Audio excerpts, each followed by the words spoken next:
Welcome back, guys. Update 15 or 16, whichever one it is, I uploaded earlier on. So what have I done so far? Right, I've put the link pipe on, if you can see that. It's very bad lighting underneath here. Link pipe, that's in. That's not done up on the back of the manifold, back of the turbo, sorry. Wiring's done some... Oh, God, let me get a torch.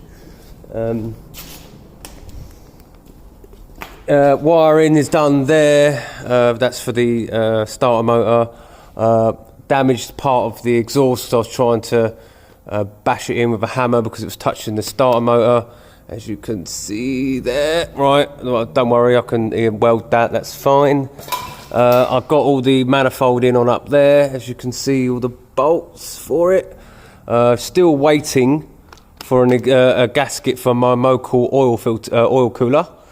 What's the other thing I'm doing? I have fitted the power steering rack.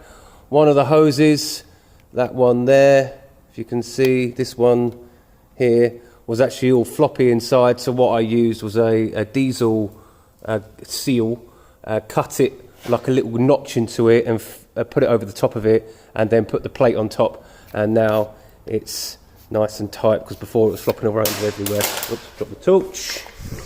Right, so what was the other thing I did? Yeah, I've changed the screws for that little bracket there. It's not really that interesting, to be fair. So what else have I done?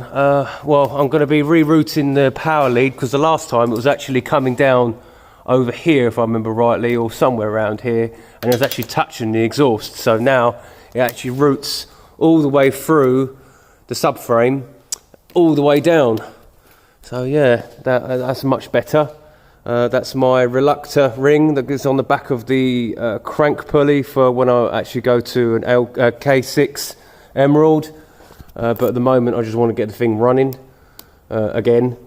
Right, okay, that's pretty much it for today. I'll update tomorrow.